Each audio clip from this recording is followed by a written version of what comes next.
Hi all. There was a very amusing consultation game in the evening at the social yesterday, and I'm going to try and go over it. So it was 5 against 5 on a big table at the Wargrave Arms, and it lasted till about midnight, well, till the pub closed. So I was playing on the black team, and we decided to play the French defence. After knight d2, I proposed this bishop e7, as opposed to other kind of waiting moves, or the mainline knight f6. So Watson, highlights a6, h6, knight c6, but I think bishop e7 is a nice waiting move, trying to encourage the f-pawn to be blocked by the knight. So white actually did that, and knight f6 now, trying to encourage the centre to close, but they didn't play e5 immediately. They thought it was better to play bishop d3. So we played c5 and they played c3. Now we just simply played knight c6. So everything was kind of logical and kind of persuasive, that simply we wanted to put more pressure on d4. So it had a kind of logical flow to it. Castles, castles. And now they did in fact play e5, closing the centre a bit. We played knight d7. And now they played a kind of tactical move, which I'm not sure is that great. They played queen c2.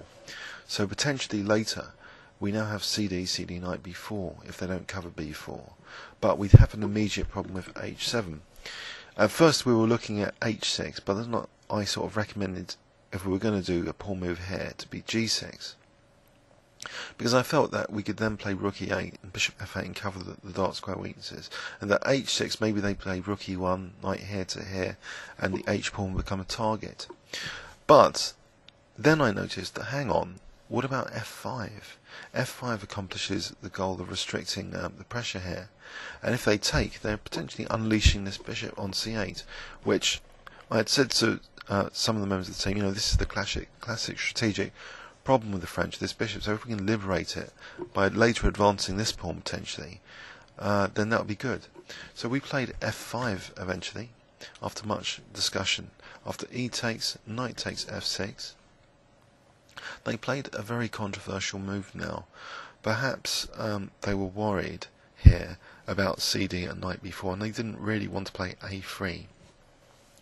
But in any case, even if they do take time to play a3, this queen is sitting as a target now on the c file, so maybe bishop d7 and rook c8 would gain a tempo, a valuable tempo, indirectly attacking that queen. So in fact, they took on c5, expecting perhaps the casual bishop takes c5. But I proposed to my team to use this as a positional sacrifice opportunity. And to increase the scope of our pieces, we simply played e5. And we're immediately threatening e4. And this bishop is now liberated on this diagonal. So they played bishop f5, we carried on with e4. And all of a sudden, look at our rooks.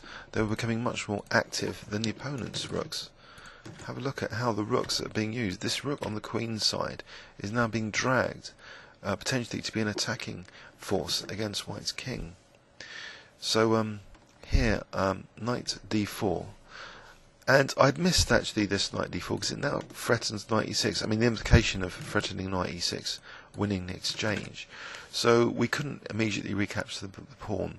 So it wasn't just a temporary positional pawn sack now, it was a real pawn sack.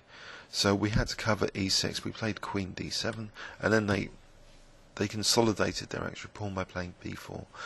I tried to encourage the team, saying, look, the scope of our pieces is better, our rooks are better. We got rid of our problem, light squared bishop. We've got e5 potentially to use, but maybe not with this knight, because c4, I noticed, would be undermining our structure. So we really want to leave this knight attacking this knight. So I proposed to the team we try and provoke a weakness, and at the same time use this e5 square. So we came up with the move knight g4. They played h3, because maybe black is just going to play rook f6 and swing the rook in, or double up rooks. So they played h3, and after knight ge5, we have the potential in some lines now to play knight d3. They didn't want to play f4 because knight d3 attacks f4. They took now, rather controversially, on c6, which gets rid of one of their best pieces. It's a difficult position for white, but after this the rook is really freely swinging in to attack the white king. So look at the activity now of the black rooks compared to the white rooks. There's a stark contrast here. Bishop b2, rook g6, immediately threatening now. Queen h3, not really giving time for c4 counterplay. King h2, and now move knight d3 we reasoned as one of the better moves. So it has threats of like knight f4 and maybe rook g2. Even if rook g1, still rook g2 takes queen h3. Very serious threats of coordination against these two pawns.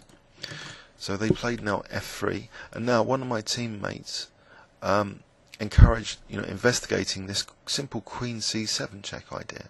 I was looking at knight f4, but thought maybe g4, but then thought maybe rook h6, and maybe black is already much better here, and it's difficult for white. But I think this might be an even more incisive move, because it seems to be convincing as well that the queen coming into g3. So after the check, and now queen g3, it's forcing white to defend immediately against this mate in 1. Now, if they played knight b3, we were looking at e3, so if takes, there's queen g2, and if they don't, then this pawn on e3 supports disrupting the queen's protection of g2 with knight f2, supported by that pawn on e3. So, out of desperation, they actually played knight takes e4, and we took, and after f takes e4, there was some amusing analysis by a couple members of my team that thought bishop d8 might be good as a rerouting move. Bishop d8 though gives white a chance to win the game with queen b3 check, because then if king h8, rook takes f8 mate. So we played one of the more correct moves, just simply knight f2, blocking the queen from protection of g2, and our opponents reluctantly towards pub closing time. They were trying to stall it, but they had to admit defeat in the end. I hope you enjoyed that. It was a wonderful experience to play a 5x5 consultation game on the big table. Great fun. If you ever have Chessworld, chess socials in general, consultation games are a great way to bring people together over the chessboard, openly discussing strategies and tactics and having a great time. Please leave any comments or questions on YouTube. Thanks very much.